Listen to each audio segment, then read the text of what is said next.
Crown Skull Lady Almina, The Dark Secrets of Highclere Castle. Part 1. The Death in Bristol. Imagine this. It's a quiet spring morning, May 8, 1969. In a modest little house on Park Avenue, Bristol, police officers walk in and discover the body of an old woman. She's 93 years old, fragile, and she has choked to death on a chicken bone. Nothing suspicious. Just another lonely death in an ordinary British home. The neighbors knew her simply as Mrs. Dennistown. To them, she was a frail lady with a faint air of faded elegance, looked after by a housekeeper. Nothing remarkable. But here's the twist. This wasn't just some old widow fading into history. This woman had once been one of the most powerful, scandalous, and feared figures in British high society. Her real name, Almina Herbert, the 5th Countess of Carnarvon. And if that name sounds familiar, it should. She was the real-life inspiration for the glamorous Countess of Grantham in Downton Abbey. Even more shocking, her fortune, her money, was what funded the greatest archaeological discovery of the 20th century, the tomb of King Tutankhamun. Yes, the woman who died alone in Bristol had once bankrolled the discovery that changed Egyptology forever. But behind her glittering titles and her enormous fortune, Almina hid dark secrets, blackmail scandals, court cases, whispered abortions in her nursing homes, and power games that would have destroyed most people. Her story isn't just about wealth. It's about obsession, corruption, and the price of survival inside Britain's aristocracy. And over the next 10 parts, we're going to peel back the layers of her life. If you think aristocrats lived lives of honor and romance, this tale is about to smash that illusion. So before we dive deeper, hit that subscribe button, drop a comment with the city or state you're watching from, and buckle up. Because Lady Almina's story is as chilling as any horror movie, and it's 100% true. From riches to rags, back to that Bristol house. The police noted only a few sad relics of her once grand life. A silver frame with a photo of a castle. A bundle of letters tied with ribbon. A jewelry box holding nothing but fake trinkets. But once upon a time, she had owned priceless Rothschild treasures, dined with kings, and held the power to make or break reputations across London's elite circles. She had run hospitals for wounded soldiers, entertained royalty, and commanded enormous wealth. How does someone fall from Highclere Castle, a sprawling palace with 5,000 acres, to dying forgotten in a rented house? That's the mystery we're about to unfold. The Golden Cage of Highclere. Picture Victorian England in its golden age. The empire stretches across the globe. Aristocrats sit at the top of the social pyramid, seemingly untouchable. Castles like Highclere, yes, the real Downton Abbey, stood as monuments to eternal wealth and privilege. But behind the ballroom dances and afternoon teas, the truth was darker. By the late 1800s, many noble families were drowning in debt. Farming profits collapsed. Maintaining a massive estate with dozens of servants, endless gardens, coal bills, and extravagant parties cost a fortune. Some estates were burning through thousands of pounds just to keep warm each winter. Highclere itself required more than 80 servants to function. Imagine a small army working just to keep one family's life running smoothly. The butler, the footman, the scullery maids, the gardeners, all of them were expensive. One single season of entertaining London's elite could nearly bankrupt a family. The Herberts, the Earls of Carnarvon, were in trouble. And like many aristocrats of the time, they faced a brutal choice: marry for money, or lose everything. Enter Almina. This is where our heroine, if you can call her that, enters the story. Almina was not born noble. She wasn't even born legitimate. She was the daughter of Alfred de Rothschild, the fabulously wealthy banker, and a French courtesan. That meant she was technically illegitimate, but also worth millions. And in Victorian society, money could sometimes outweigh bloodline. The Earl of Carnarvon needed cash to save his ancestral home. Alfred Rothschild needed a way to give his illegitimate daughter legitimacy and status. The solution? A marriage deal. This marriage wasn't about love. It was a transaction, a trade between a bankrupt nobleman and one of the richest outsiders in Britain. And so began a union that would reshape Highclere Castle and change the course of history. London in the 1870s. To really understand this deal, we have to look at London in the 1870s. The city was buzzing, railroads, factories, fortunes being made overnight. The old aristocracy was suddenly competing with new money, railway barons, coal magnates, shipping tycoons. And then there were the Rothschilds. This family was legendary. Their banking empire stretched across Europe. Their wealth dwarfed that of dukes and princes. Alfred de Rothschild, Almina's father, hosted outrageous parties in his Mayfair mansion.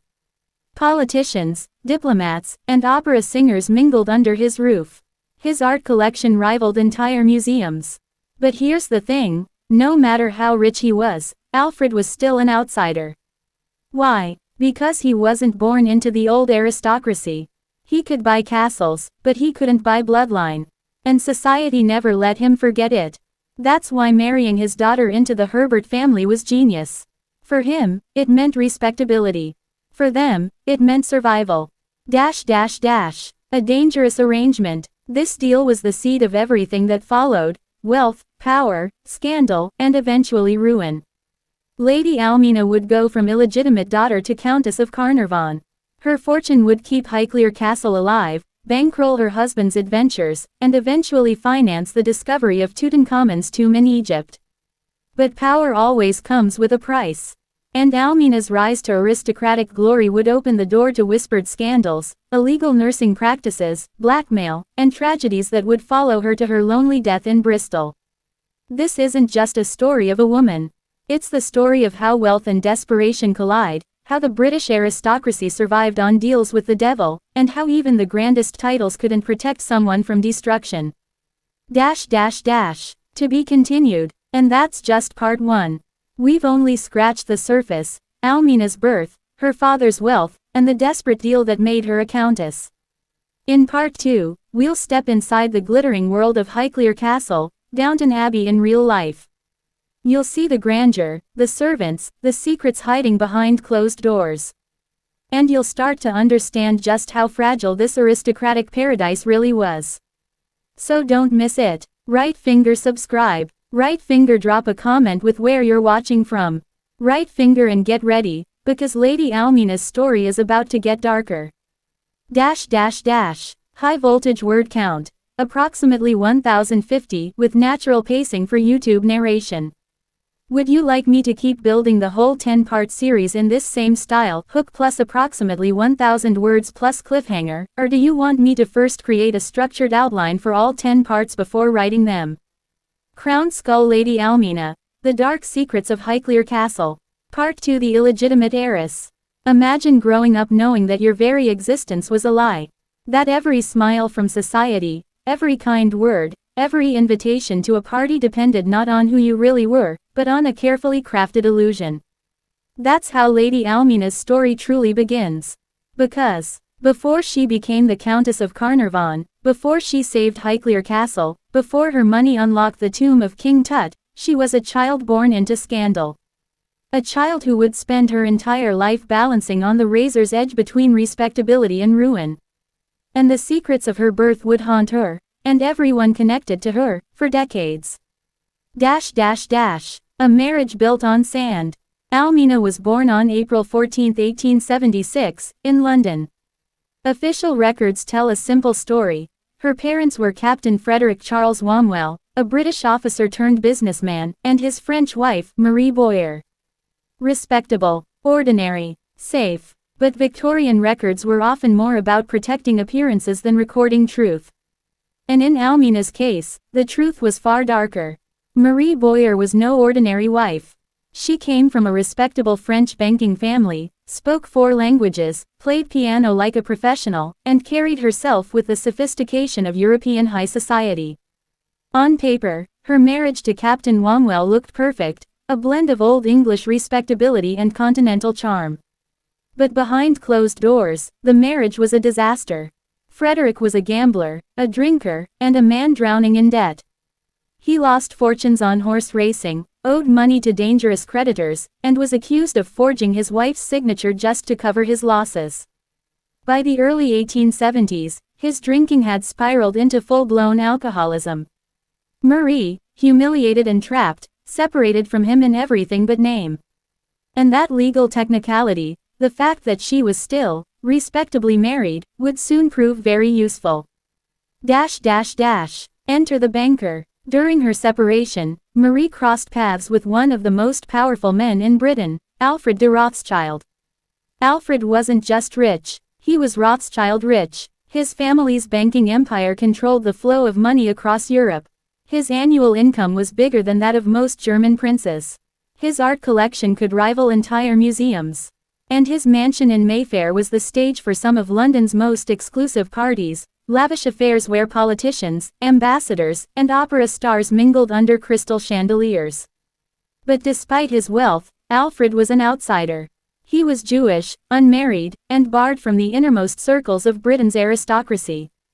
No amount of money could buy him what he truly wanted, legitimacy. Then came Marie Boyer, beautiful, elegant, trapped in a failing marriage, and open to the kind of arrangement that Victorian society pretended not to see. Their relationship began quietly. Officially, Alfred was just a family friend, a financial advisor, even a godfather figure.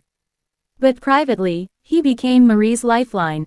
He paid her bills, kept her in luxury, provided her a home in Mayfair, and showered her with gifts. Behind the polite smiles of London society, everyone knew what was really happening. They just didn't say it aloud. The child. By late 1875, Marie was pregnant. This could have spelled disaster. An illegitimate child, openly acknowledged, would have been social suicide. But Marie still had one advantage. She was legally married to Frederick Cromwell. And so, when baby Almina was born in April 1876, the records listed Frederick as the father. Case closed. Respectability intact. Or so it seemed. Those who saw the child whispered otherwise. Almina's features, her intelligence, even her mannerisms seemed to mirror Alfred de Rothschild, not Captain Cromwell. The name, Almina, a strange blend of European flair and aristocratic aspiration, felt like a code, a subtle nod to her true origins. And Alfred's behavior removed any doubt. He took an intense, almost obsessive interest in the baby's welfare. He spent money on her education, her clothing, her household. He wasn't just a godfather, he was her protector, her provider, her real father in everything but name. As for Frederick, he faded into the background, a ruined man with debts and a bottle for company. It's believed he was financially compensated to keep quiet and play the role of distant father. A pawn in a game he had already lost. A childhood of lies. From the very start, Almina's world was built on deception. She was raised in luxury thanks to Alfred's wealth, but her position was always precarious. She grew up understanding, almost instinctively, that survival meant managing appearances. Truth didn't matter. Respectability mattered. Allies mattered. Those who knew her as a child described her as precocious, calculating, even manipulative. She seemed to sense, even as a young girl, that her future depended not on virtue but on her ability to read people, play roles, and bend the truth to her advantage. And so she learned. She learned to charm, to flatter, to conceal. She learned that wealth could erase almost any sin, as long as the right story was told. She learned that scandal could be hidden if appearances were carefully maintained. This was the foundation of her character, the training ground for the woman who would one day become Countess of Carnarvon. The cost of secrets. But secrets always demand payment. Almina grew up knowing her father wasn't her father, her mother's marriage was a sham, and her protector was a man society admired for his wealth but never fully accepted. Every aspect of her existence was wrapped in lies. For some, this would have been crushing. But for Almina, it became her strength. She embraced duplicity as a way of life, a skill set to be sharpened and deployed. It gave her power. It gave her options. But it also left scars. Living in a world of constant pretense meant she could never fully trust anyone. Not friends. Not family. Not even herself. And as we'll see, this early exposure to corruption and manipulation would not only shape her future, it would ultimately destroy her. To be continued. So, who really was Lady Almina? A victim of circumstance, or a master manipulator trained from birth? In part 3, we'll step into her young adulthood, where the stakes rise even higher. She's about to enter the glittering but dangerous world of London's aristocracy, armed with Rothschild money, but shadowed by her illegitimate birth. There, she will discover just how fragile respectability can be, and how far she must go to protect her place in the world. Right finger, don't forget to subscribe. Right finger, drop your city or state in the comments. Right finger and come back for part 3, where the lies only get bigger, and the danger becomes real. Do you want me to map out all 10 parts with titles and key focus points first, so you have the full series structure, before I keep writing the rest? Part 3, The Deal with the Devil. Imagine this: London, 1893. Gas lamps flicker in the fog, and behind the glitter of the city's grand ballrooms, secrets fester like wounds that refuse to heal. At the center of it all stood a young woman named Almina, just 17. On the surface, her life looked like a fairy tale. Silk gowns from Paris, jewels from Cartier, tutors who taught her perfect French and German, and an endless stream of invitations to London's most exclusive events. She sparkled so brightly that even daughters of dukes envied her. But here's the part no one dared to say aloud: Almina's life was built on a lie. Her godfather, Alfred de Rothschild, the richest man in England, was not just helping a poor girl find her place in society. The whispers in drawing rooms suggested something far darker. Some believed Alfred was her true father. Others whispered something worse, that his interest in her went beyond fatherly affection. No one dared to speak openly, but in those days, rumors spread like poison. And in Victorian England, a single whisper could destroy a reputation forever. Alfred didn't care. He was determined to make Almina untouchable. He showered her with money, power, and prestige, but money could only buy so much. What she lacked was the one thing society valued most: a name. A legitimate place among the ancient families of Britain. And Alfred knew just how to get it for her. Because across town, another story was unfolding. Enter the Earl, George Herbert, heir to Highclere Castle, a grand Gothic palace whose stone walls seemed to sigh with centuries of history, was drowning. Not in water, but in debt and sin. On paper, he was the dream of every mother with a marriageable daughter. His family tree stretched back to the Norman conquest. His castle held one of the greatest private libraries in England. His ancestors had fought beside kings. But George had inherited more than titles. He had inherited weakness. He gambled away fortunes at London's gentlemen's clubs. He raced horses he couldn't afford. He burned through cash faster than Highclere's acres could grow it. By the time he was 25, George owed over $200,000, a fortune so huge, it could have built entire railways. And then came the darker rumors. George's frequent trips to Egypt were whispered about in hushed tones. He claimed he went for his health and his passion for archaeology. But many knew the truth. He haunted Cairo's opium dens and brothels. Doctors treated him for continental diseases, a Victorian code for infections no gentleman dared to name. Worse still, whispers said he wasn't safe around women of his own class. Families pulled their daughters from parties when they learned he'd be there. One scandal, never printed but widely known, ended with a young woman being rushed into a marriage with a minor lord, just to erase the shame George had left behind. In the flickering candlelight of Highclere Castle, servants muttered that their master was a man touched by something unholy. They said he carried curses from Egypt, and that he brought shadows back with him from the desert.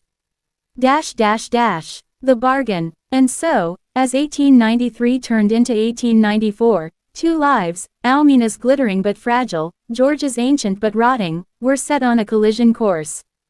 At the center of it all was Alfred de Rothschild. He knew George needed money. He knew Almina needed a name. And he knew he could bind them together with a contract as cold and merciless as any deal with the devil. The negotiations were not whispered romances. They were business meetings, with lawyers, bankers, and family advisors gathered like vultures around a feast. The agreement was simple. Alfred would pay George's crushing debts. Alfred would provide an enormous dowry and guarantee an annual income to keep Highclere running.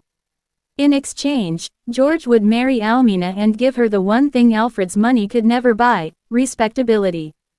It was a contract sealed not with love, but with signatures and ink.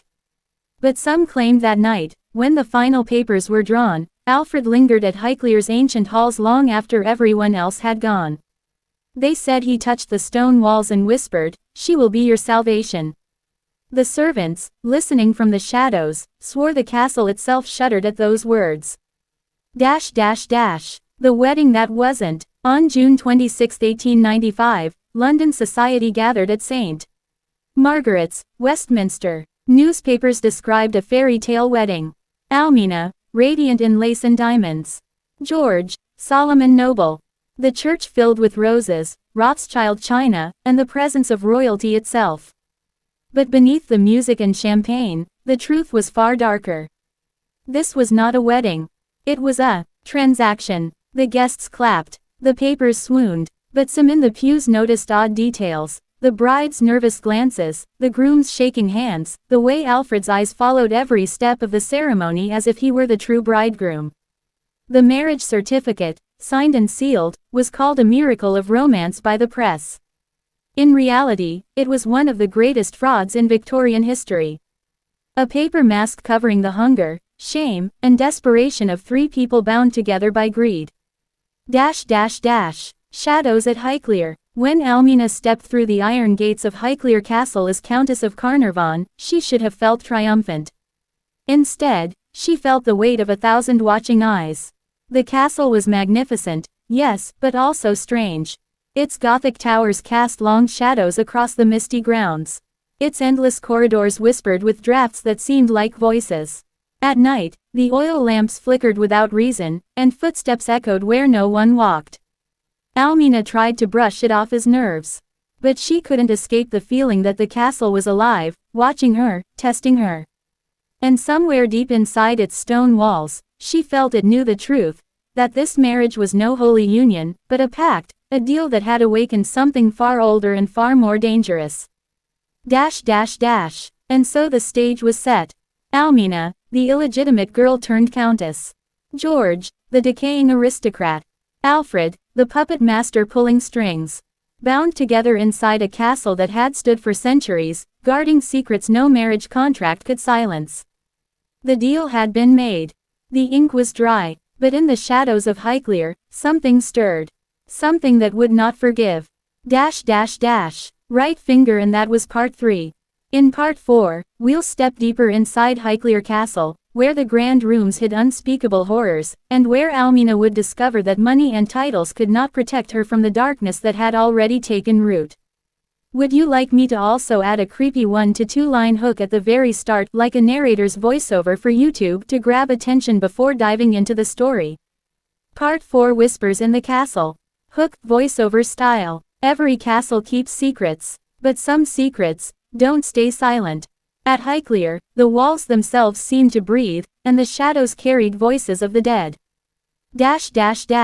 Arrival at Highclere. When Almina Herbert, newly crowned Countess of Carnarvon, first rode through the gates of Highclere Castle, she should have felt victorious.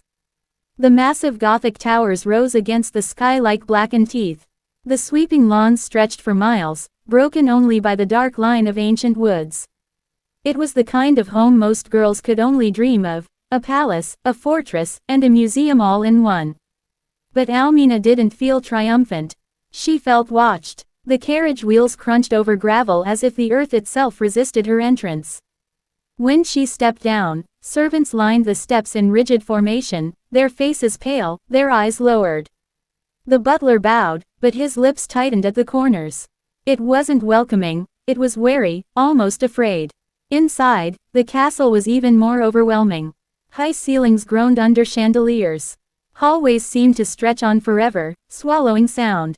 The air was thick, carrying the faint smell of damp stone and something else, something metallic, almost like blood. Almina had grown up surrounded by luxury in Alfred de Rothschild's house. But Highclere was different. This wasn't luxury, it was legacy. Centuries of Herberts had lived, died, and left their mark here. And their presence lingered. The first night. Her wedding night should have been filled with romance, or at least comfort. Instead, Almina spent it staring at the carved ceiling above her bed.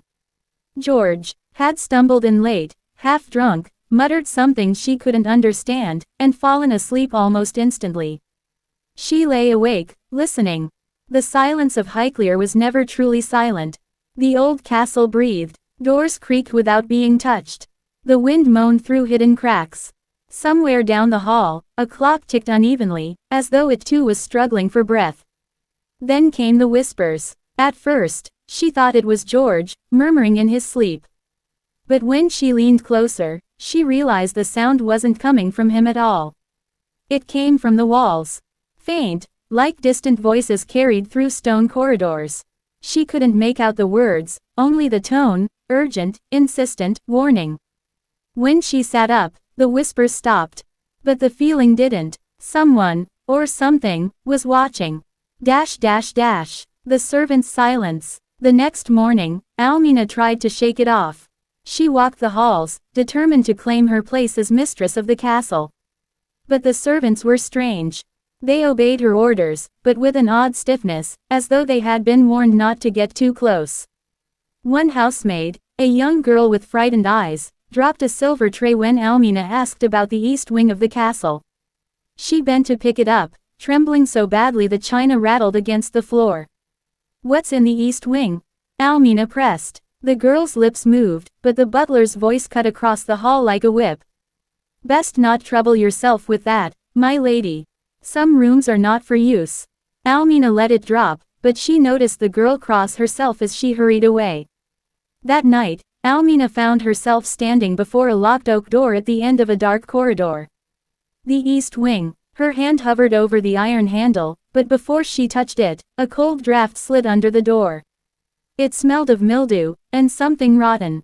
She turned and fled back to her chambers, her footsteps echoing too loudly, as though the castle wanted to announce her retreat. George's decline. Her husband, George, was no comfort. He spent his days hunting or riding, and his nights drinking or vanishing into London. When he was at Highclere, he was restless, snapping at servants, avoiding her gaze, pacing the halls like a man pursued.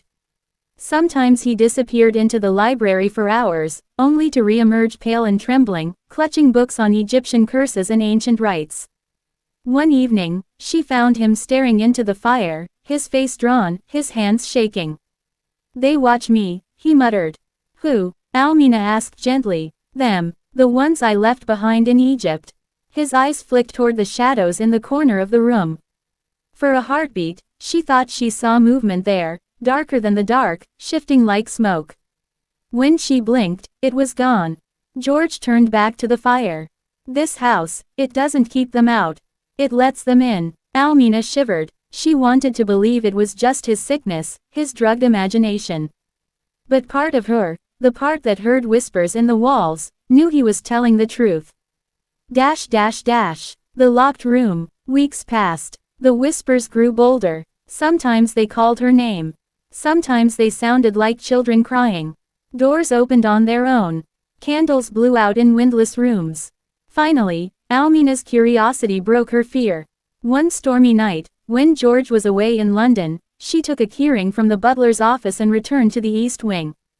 The corridor smelled stronger this time, mold, rot, and a faint sourness like sickness. She slid the key into the lock. The door resisted, then gave with a groan. Inside, dust lay thick as snow. The room was empty of furniture, but the walls were covered in writing. Not painted, not carved, scratched. Hundreds of words, gouged deep into the plaster by desperate hands. Some were prayers, some were curses, names repeated over and over, in different handwriting.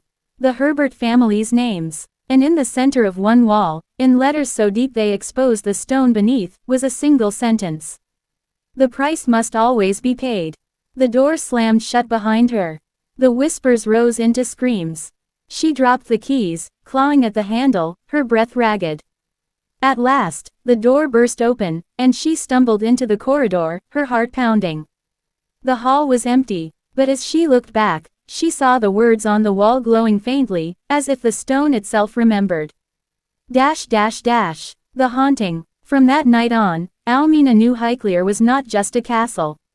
It was a prison, a vessel for something old, something hungry. She could not escape Alfred's money. She could not escape George's decay. And now, she could not escape the castle's whispers. Every footstep, every draught, every flickering candle reminded her that she was trapped in a bargain larger than herself. Alfred had bought her a title, George had bought himself freedom from debt, but the true price was still owed. And Highclere Castle, intended to collect. Right finger. That was part 4. In part 5, we will peel back more layers of the Herbert family's cursed legacy, and the terrifying truth about the Egyptian shadows George had carried back with him. Do you want me to make each part end with a suspenseful cliffhanger line, like a horror TV episode, to push YouTube viewers into the next video? Part 5: The Curse of the Desert. Hook, voiceover style. They thought the curse would stay buried in the sands of Egypt. But when George Herbert brought it home to Highclere, the desert followed him, and death walked with it. The Shadows of Cairo. Years before his marriage to Almina, George Herbert had wandered the streets of Cairo. The official story was simple: he traveled there for health. The dry desert air was said to be good for weak lungs. But that was only the cover. In truth, George had been drawn to Cairo's darker corners, its gambling houses, its perfumed brothels, and its opium dens hidden behind painted doors. He wasn't searching for health. He was searching for escape. But the locals whispered that foreigners who sought such pleasures often left with more than they bargained for. George was warned to stay away from certain tombs on the edge of the desert, sites where British adventurers had looted relics, ignored warnings, and paid the price. He didn't listen. One moonless night, he was taken by a guide into a half-buried tomb outside Giza. It was little more than a crack in the earth, but inside lay painted walls, broken sarcophagi, and fragments of offerings untouched for centuries. George laughed, pocketing a small amulet shaped like the falcon-headed god Horus. The guide begged him to put it back. "You do not understand," the man whispered. "The dead do not rest when they are robbed." George only sneered, but as he left the tomb, he swore he heard something move in the darkness. Not rats, not wind, something heavier, something following. A sick man returns. By the time he returned to England, George's health was failing. His cough worsened, his skin grew pale and waxy. Doctors muttered about tuberculosis, but their treatments never worked. What nobody could see was the shadow that followed him. At night, George woke in terror, claiming to hear sand shifting beneath his bed, or wings beating in the corners of his room. Sometimes he swore he saw a tall figure in his mirror, standing just behind him, its eyes glowing gold like desert sun. When he married Almina, the whispers did not fade. If anything, they grew stronger. Now, they didn't just torment George, they began to spread through Highclere itself. Almina's night terrors. For Almina, the horror began slowly. She would wake in the middle of the night to find her chamber freezing cold, though the fires still burned. She dreamed of endless corridors, lined not with portraits, but with sarcophagi. She dreamed of sand pouring from the castle ceilings, burying her alive. One morning, she found actual sand in her bed. Fine, golden, impossible to explain. When she asked George about it, he paled. "It followed me here," he whispered. "I told you, the dead do not forgive." But Almina didn't believe him. Not yet. Servants in fear. The staff at Highclere began to notice, too. A maid refused to enter George's chambers alone after swearing she saw footprints appear in the dust, bare, human, but leading into a wall. The butler found a cracked Egyptian figurine on the grand staircase, though no one could explain how it had gotten there. Whispers spread among the servants that the Earl had brought a curse back with him. Some threatened to leave, others stayed, but crossed themselves whenever they passed the East Wing. One footman, newly hired, mocked the rumors. Egyptian ghosts. In Hampshire. Nonsense. 2 nights later, he vanished. His bed was found empty. The only trace was a trail of fine sand leading to the locked East Wing. Alfred's warning. When Alfred de Rothschild visited Highclere, even he seemed unsettled. He found George in the library, surrounded by books on hieroglyphics, his hands shaking, his eyes bloodshot. "You must stop," Alfred said firmly. "Do not dig further into this madness. What you play with is older than kings and stronger than your pride." But George only laughed bitterly. "You wouldn't understand. You deal in money. I deal in death." That night, Alfred confided in Almina. "You must be careful," he told her. "Your husband is not just ill. He is marked, and those who live in this house are in danger." The East Wing again. Almina couldn't ignore it anymore. She remembered the words she had seen carved into the plaster weeks before: the price must always be paid. One stormy night, unable to resist, she returned to the East Wing. She carried only a single candle. The door opened easier this time, almost as though it wanted her inside. The walls still bore their scratched curses, but now, fresh marks had appeared. Her name, Almina, written again and again, as if by unseen hands. The candle sputtered. Her breath came fast, and then she heard it, shuffling, dragging footsteps from deep within the dark. Something was moving toward her. She ran, the candle snuffing out as the door slammed behind her. George's final warning. The next day, George confronted her. His face was ashen, his voice a rasp. "You went in there." Almina froze. She hadn't told anyone. "How do you know?" "Because it knows. And now it knows you." "What knows?" she demanded. He leaned so close she could smell the sickness on his breath. "The one I woke. The one I stole from.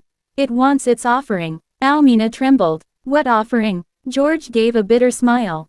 "The price for power is always the same: blood."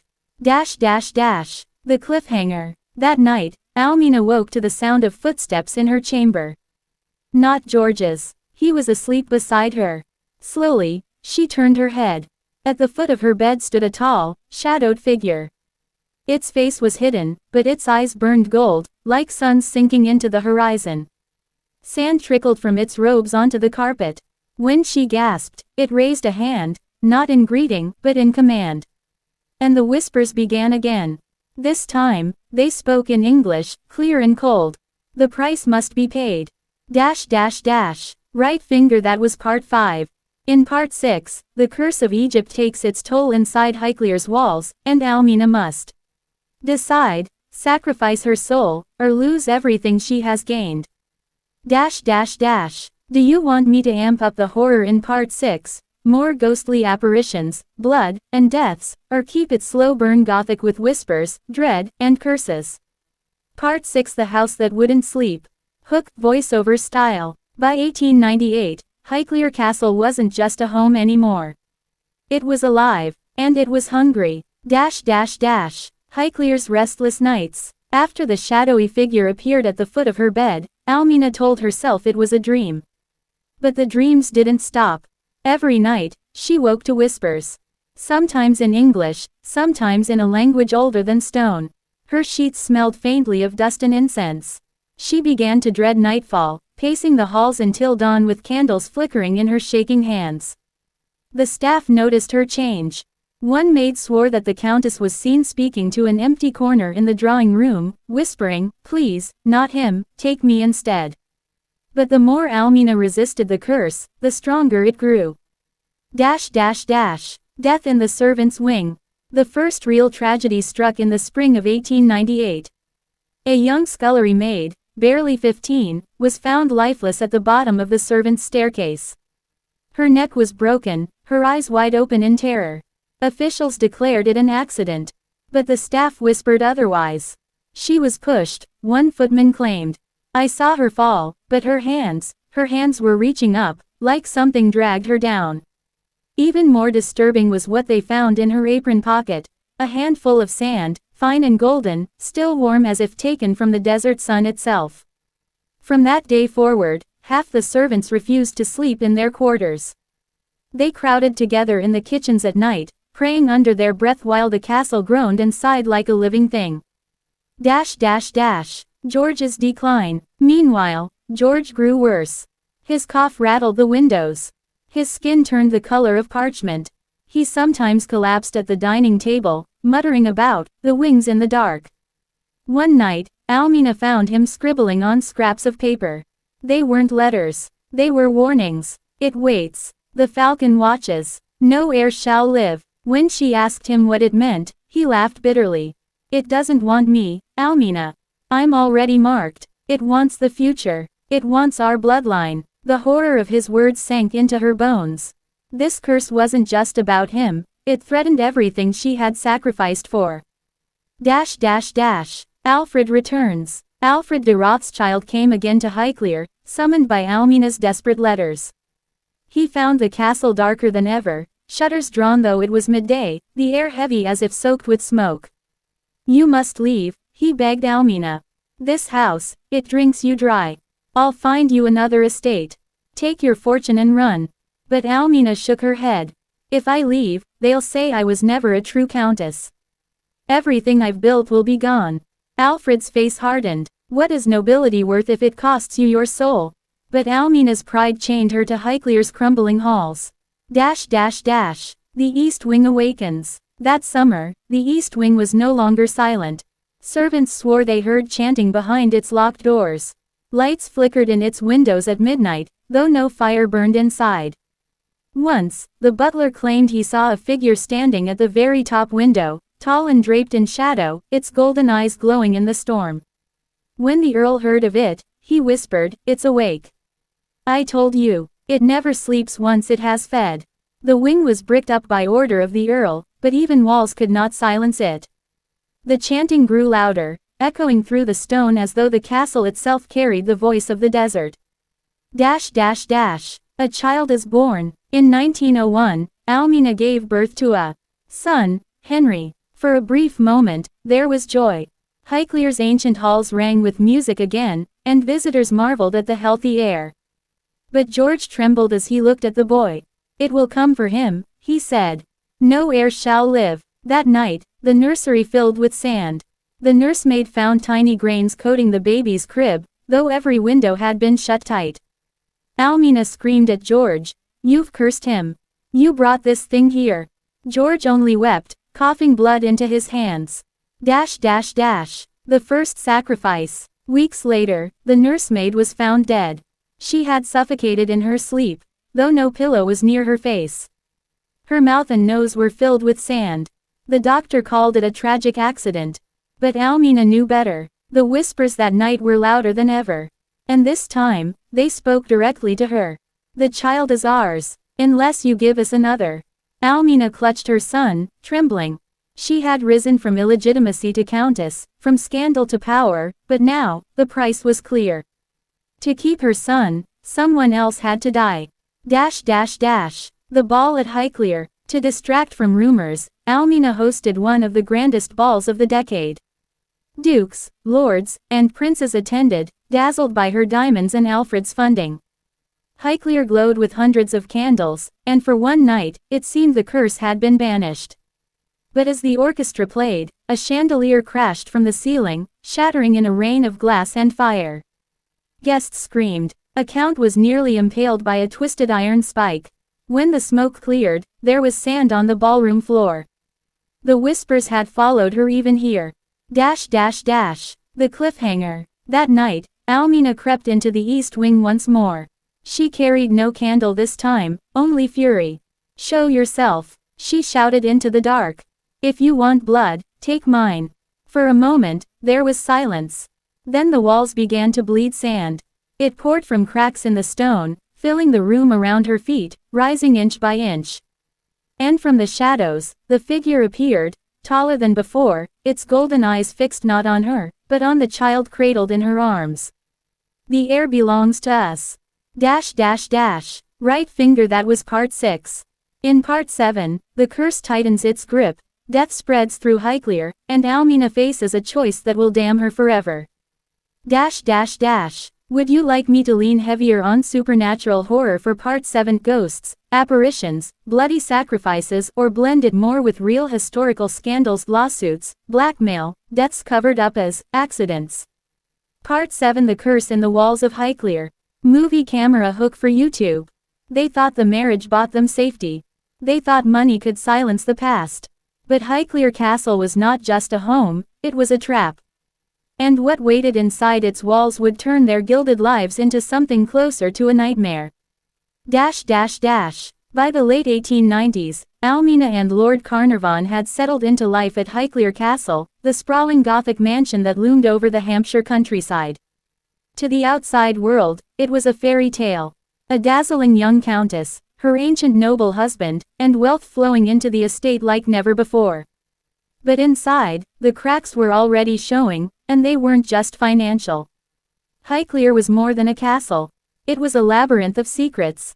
Built on older foundations that stretched back centuries, parts of the house were said to rest on the ruins of a medieval abbey. Locals whispered that monks had been buried beneath its stone floors after Henry VIII dissolved the monasteries. Workers who repaired the cellars spoke of hearing chanting underground where no chapel remained. At first, Almina dismissed the stories as superstition. But then the servants began to leave.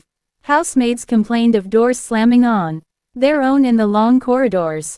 A footman refused to walk alone past the library at night, claiming he'd seen a pale figure gliding between the shelves. One chambermaid swore she woke to find an old man standing at the foot of her bed, only to vanish when she screamed. She left the castle the very next morning. Almina, raised on appearances and control, laughed it off in public. But in private, she was uneasy. Highclere's endless rooms and staircases seemed alive, as if the house itself was listening.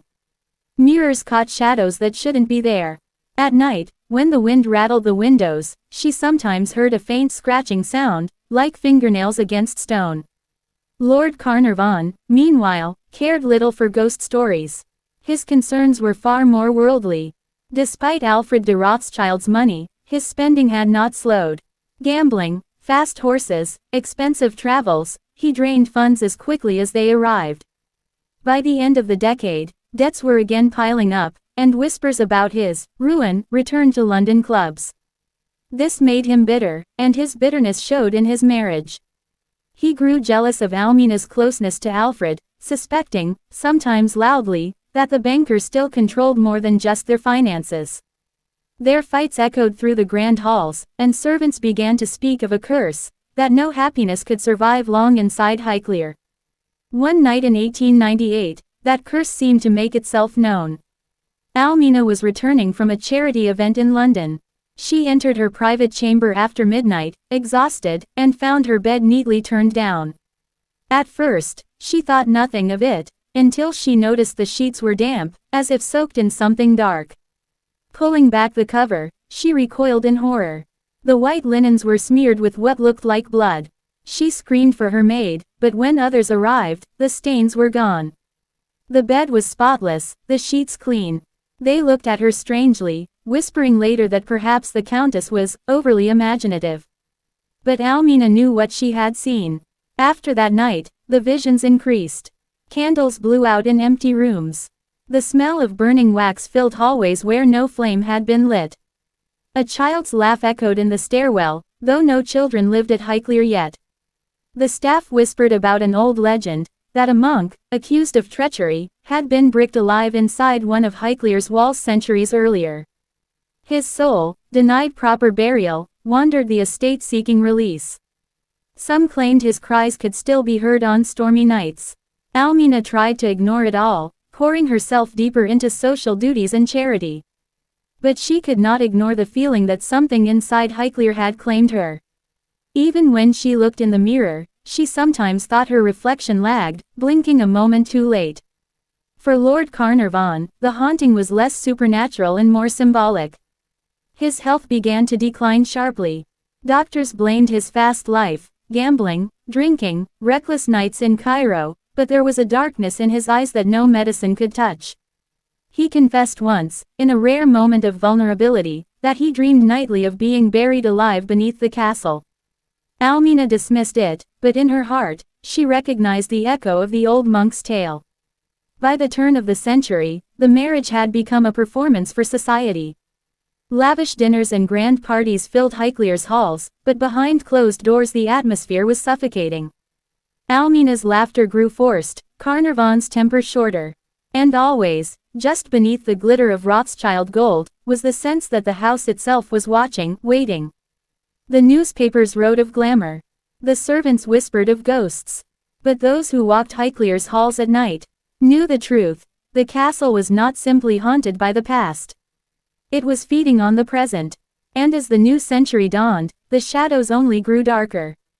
What began as whispers in the corridors would soon manifest into events that could no longer be ignored, events that tied the fate of Almina, Carnarvon, and even Alfred himself to something far older and far more terrifying than money or scandal. Because at Highclere Castle, history was not dead. It was restless. Right finger end of part 7. Do you want me to now rewrite your already completed part 8 slightly so it flows smoothly after this part 7, or should I leave part 8 as is and continue with part 9 next? Part 8 The Blood Price of Highclere. Hook, voiceover style. By 1905, Highclere Castle was no longer a home. It was a tomb in waiting, and the curse was demanding payment. The unraveling of Highclere. The castle stood tall in the English countryside, admired from a distance by farmers and travelers. But inside its stone walls, a sickness spread, one not of the body, but of the soul. Visitors remarked on the strange atmosphere. It feels heavy, one guest whispered after attending a luncheon. Another claimed the mirrors in the grand hall distorted his reflection, his face appeared hollowed, his eyes too dark. By now, the east wing was permanently sealed. Bricks covered its doors, yet every night, music and chanting seeped through as though stone were nothing but thin paper. Servants quit in droves. One butler fled in the middle of the night, leaving behind his wages and belongings, later writing from London, "The Countess does not understand. That place is not hers to keep. It belongs to the desert now." Death at the Hunt. In November of 1905, the Earl hosted a fox hunt to restore appearances. Noblemen gathered with hounds and horns, eager for sport. But as they rode across the frosted fields, disaster struck. George's horse reared violently, though no animal was near. Witnesses swore they saw a shadow pass beneath the beast, like wings spreading across the ground. The Earl was thrown, his body crushed beneath hooves. He survived, but only barely. His leg was shattered, and fever consumed him. As he lay in bed, muttering about the falcon's talons, doctors despaired. That night, sand was found in his wound. No matter how they cleaned it, the grains returned, as if the desert itself had followed him into the English countryside. The golden-eyed stranger. Rumors spread in Newbury of a foreign man seen near the castle grounds. He was tall, cloaked, and carried no lantern at night.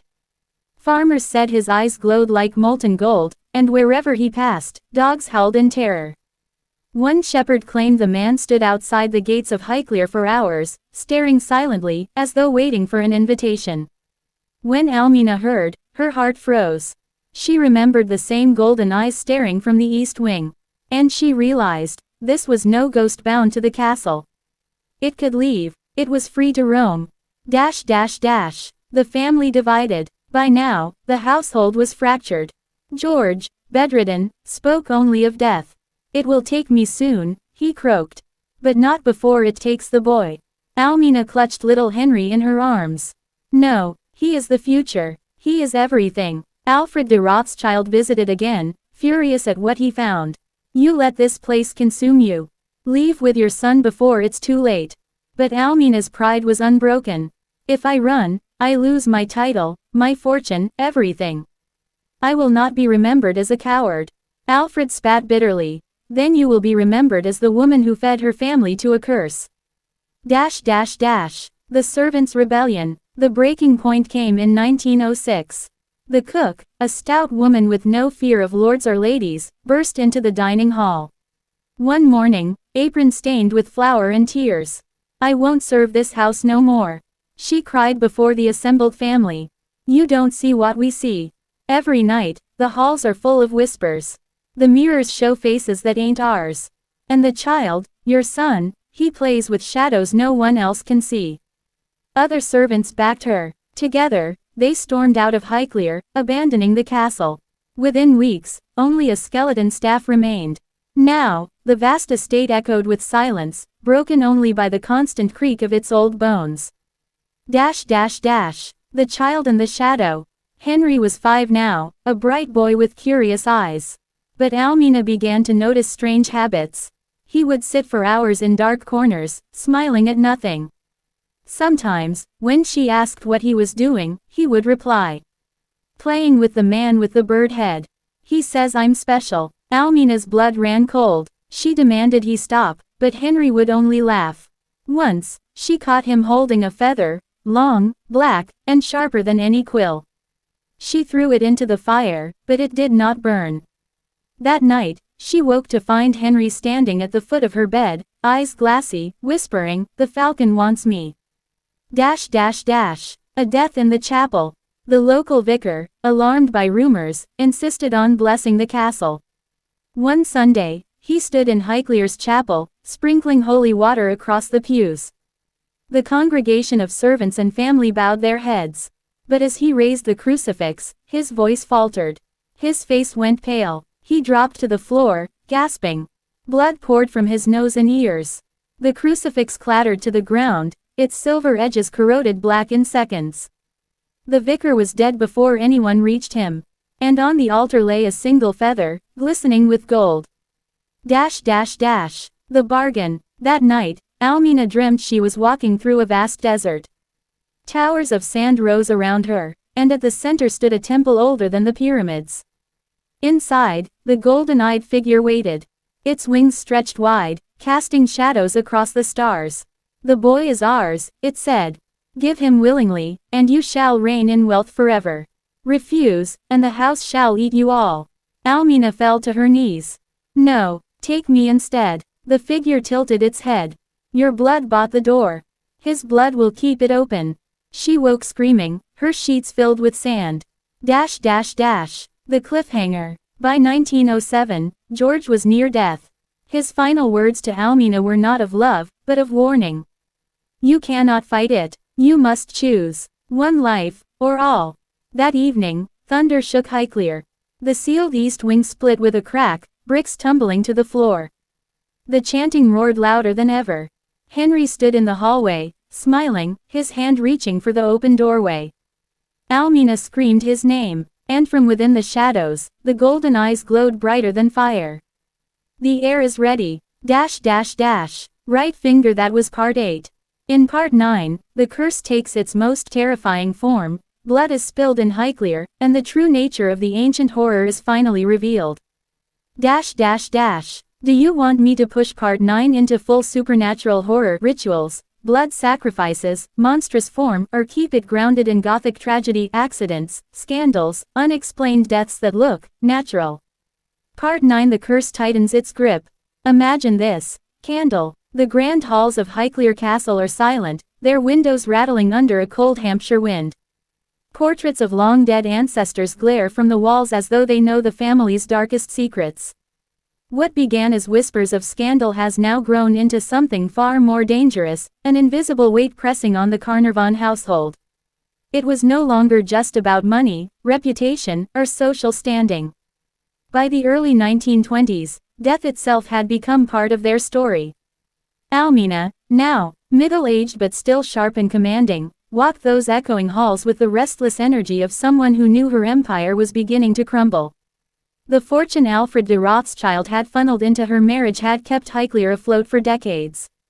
But money could not silence gossip, nor could it protect against the one thing aristocrats feared most, scandal mixed with the supernatural. Because in drawing rooms from London to Cairo, people were beginning to whisper about a curse. The Egyptian shadow. When Lord Carnarvon threw his energy into Egyptology, it wasn't just a hobby. It was an escape. Escape from debt, escape from humiliation, and perhaps, escape from Almina's iron control over the household finances. He sought glory where he could not earn respect, among the sands of the Nile. In 1922, alongside Howard Carter, he made the discovery that stunned the world, the tomb of Tutankhamun. Gold, jewels, treasures untouched for 3,000 years. For a brief moment, the name Carnarvon was once again associated with greatness rather than gambling debts or whispered scandals. But glory came at a terrible price. Within months of opening the tomb, Lord Carnarvon fell ill in Cairo. A mosquito bite became infected. Septicemia spread. On April 5, 1923, he died in excruciating pain at the Continental Savoy Hotel. The exact moment his heart stopped, the lights in Cairo flickered and went out. Back at Highclere, it was said that his favorite dog, Susie, howled and dropped dead. Newspapers screamed of the curse of the pharaohs. The world believed the earl had been struck down for disturbing the boy king's resting place. Whispers in the corridors. For Almina, the so-called curse was both a burden and an opportunity. On one hand, she was left a widow, tied to a legacy drenched in blood and mystery. On the other, the scandal of the curse made her name infamous, turning her into a figure half feared, half revered. But inside Highclere, the atmosphere shifted. Servants refused to go into certain wings of the castle at night. They claimed to hear the shuffle of bandaged feet along the corridors, to smell the faint trace of exotic incense, as though something ancient had followed their master home. Some swore that Almina herself seemed changed, her eyes more haunted, her moods more violent. Did she believe in the curse? No one could say for sure. What was undeniable, however, was that her empire of wealth and control was cracking. The financial stranglehold. The death of the earl should have secured Almina's position. She was, after all, the Countess of Carnarvon. But Highclere Castle was never hers, it belonged to the Herbert family line. When her son Henry, known as Porchy, inherited the earldom, tensions flared. Almina was expected to step aside, to hand over the household and its finances to the next generation. She refused. Instead, she launched herself into her other empire, her nursing homes. During World War I, Almina had gained immense praise for transforming Highclere into a military hospital. But the post-war years revealed darker rumors. Patients whispered of experimental treatments, of secrets buried along with the dead. Some claimed women of high society came to her homes not for healing, but for other services, the kind no newspaper dared print openly. Abortions. Discreet, dangerous, and profitable. The line between philanthropy and exploitation blurred, and Almina walked it with ruthless skill. A house of hauntings. By the late 1920s, Highclere was no longer just a great house. It had become a stage where history and horror collided. Guests spoke of doors that opened on their own, of cold drafts that seemed to come from nowhere, of strange knocking sounds in the night. Some said the spirit of Lord Carnarvon still wandered the halls, furious that his fortune had been squandered and his name tainted. Others believed the ancient spirits of Egypt had attached themselves to the family, demanding payment for their desecration. Almina, always defiant, brushed these tales aside. Yet even she could not ignore the string of tragedies that seemed to follow. Financial ruin crept closer. Lawsuits piled up. Former allies turned into bitter enemies. And still the whispers grew. This family is cursed. The dissent. The newspapers, once dazzled by the glamour of the Carnarvons, now turned hostile. Instead of praising Almina's elegance, they mocked her extravagance. Instead of celebrating her philanthropy, they hinted at her scandals. By the 1930s, she was embroiled in legal battles over debts that ran into hundreds of thousands of pounds. The Rothschild fortune that had once secured her place in society was gone. Highclere itself slipped further and further from her grasp. She moved between smaller houses, each one a pale shadow of the grand castle where she had once ruled as queen of society. And yet, she remained defiant. Even as her wealth evaporated, she clung to the image of the countess, the woman who had stood beside kings, who had funded the discovery of Tutankhamun, who had commanded armies of servants and doctors alike. But beneath that defiance lay the same truth that had haunted her since childhood. Everything she had built rested on secrets, and secrets have a way of clawing their way back into the light. The stage is set. By the time the 1930s bled into the 1940s, the once golden life of Lady Almina Carnarvon had become a slow-motion tragedy. From illegitimate child to countess, from queen of Highclere to a scandal-ridden widow, her story was no longer just society gossip, it was the stuff of legend, tinged with horror. And yet, the tale was far from over. Because Almina still had weapons left to wield: ambition, ruthlessness, and the ability to manipulate those around her. But as the world moved closer to another global war, one truth loomed over her: the curse of the pharaohs was not finished with the Carnarvon family. And the final chapters of Almina's life would prove that curses, whether real or born of scandal, can destroy more completely than any enemy on the battlefield. Right finger, stay tuned for part 10, the shocking final chapter, where secrets buried for decades will finally come crashing down, and Almina's story ends not in triumph but in tragedy. Sparkles, that's your part 9, 1000 words, written in historic plus horror tone, simplified for YouTube storytelling. Part 10, the fall of Lady Almina. Picture the scene. The once mighty Highclere Castle looms under a stormy English sky. Its towers pierce the heavens like broken teeth, its halls echo with silence. Once, this place was a beacon of glamour, wartime heroism, and aristocratic pride. Now, it has become a mausoleum of whispers, haunted by the shadows of its past. At the heart of it all stands Lady Almina Carnarvon, once the glittering countess, now a woman surrounded by the wreckage of her own empire. Her story, from illegitimate heiress to countess, from savior of soldiers to the widow of a cursed earl, was entering its final act. The weight of the curse. When Lord Carnarvon's death in 1923 ignited the legend of Tutankhamun's curse, the world gossiped and gasped. But for Almina, the curse was no distant superstition. It was a force that seemed to seep into every part of her life. Highclere's servants still swore they heard footsteps in the dead of night, that the Egyptian artifacts Lord Carnarvon had smuggled into the castle carried with them an energy that chilled the very air. Guests whispered that portraits of long-dead Herberts seemed to shift their gaze, as if mocking Almina's fall from grace. And fall she did. The vast wealth she had inherited from her biological father, Alfred de Rothschild, drained away like sand through a clenched fist. Her lavish spending, her extravagant parties, and her costly nursing homes, once praised as charitable, had turned into financial black holes. By the 1930s, creditors circled like vultures, and lawsuits bled her dry. The nursing homes of horror. During the Great War, Almina had transformed Highclere into a hospital, and later expanded her empire into private nursing homes. She was hailed as a savior, tending to the wounded and offering comfort to families of soldiers. But behind closed doors, a darker story grew. Rumors spread of botched procedures, of wealthy women seeking out Almina for discreet operations that society would never allow in the open.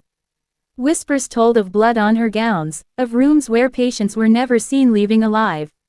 Whether truth or slander, the rumors fed into the idea that Almina had aligned herself with death itself. And when those same women, daughters of dukes, wives of bankers, mysteriously disappeared from the records, the horror deepened. People began to wonder, were Almina's nursing homes a sanctuary, or something closer to a house of shadows? Highclere lost. By the time her son Henry Herbert, the 6th Earl of Carnarvon, fully took control of Highclere, Almina's grip on the estate had slipped away. She had no castle, no title in practice, no fortune to fall back on. The woman who had once reigned over one of England's grandest estates now drifted from one small rented home to another. The newspapers, once dazzled by her beauty and her charity, now mocked her downfall. The poor countess, they sneered, as bankruptcy trials laid bare the staggering debts she had accrued. It was as if the curse of the Pharaoh had leapt from the sands of Egypt into the very heart of England, consuming not only Lord Carnarvon but his formidable widow as well. A life in shadows. Almina lived on into the 1950s, a relic of a vanished world. She was no longer the Golden Countess, no longer the woman who had dazzled kings and princes, no longer the benefactress of Highclere's wartime hospital. Instead, she became a ghost in her own lifetime, remembered more for scandal and ruin than for the triumphs she had once claimed. Neighbors whispered that even in her final years, she would speak of the Pharaoh's curse. Sometimes bitterly, sometimes almost proudly, as if it proved she had once been part of something greater than herself. The truth is, Almina's life was cursed long before Egypt. Born the illegitimate child of a Rothschild banker, married into nobility for money rather than love, trapped in a world where reputation mattered more than reality, her fate was sealed from the very beginning. Egypt merely gave her tragedy a supernatural edge. The final curtain. In 1969, Lady Almina Carnarvon died at the age of 92. She died not in a grand castle, not in the halls of Highclere where she had once ruled, but quietly, almost forgotten. The newspapers that once hailed her beauty barely marked her passing. Yet even in death, her story refused to vanish. For to this day, visitors to Highclere Castle, now famous as the setting of Downton Abbey, still claim to feel a presence in its corridors. Some say they see a figure in Edwardian gowns drifting across the great staircase. Others hear footsteps in rooms that should be empty, or feel the chill of unseen eyes watching them. Is it the ghost of Lord Carnarvon, cut down by the curse of the boy king? Or is it Lady Almina herself, unable to leave behind the house that defined her, the secrets she carried, the scandals she buried? Perhaps the real curse was never Egyptian at all. Perhaps it was the curse of ambition, greed, and secrets too heavy to be carried by any mortal soul. Legacy of Shadows. Almina's story is not one of victory, but of survival turned sour. She clawed her way into the highest ranks of society, only to be devoured by the very wealth and power she pursued. Yet her tale still grips us because it sits at the crossroads of history and horror. The glamour of the Edwardian aristocracy, the terror of the Pharaoh's curse, and the chilling reality that some lives end not in triumph but in whispers. And maybe, just maybe, if you find yourself walking the corridors of Highclere one stormy evening, you'll feel the echo of Lady Almina's footsteps, reminding you that history never dies. It only haunts. Clapperboard call to action for YouTube. If you enjoyed this historic horror story of Lady Almina and the Curse of Highclere, don't forget. Thumbs up, like this video to support the channel. Speech balloon, share your thoughts in the comments. Do you believe in the Pharaoh's curse, or was it all coincidence? Bell, and make sure to subscribe for more terrifying true tales where history meets horror. Because the past never stays buried, and neither do its ghosts. Ghost.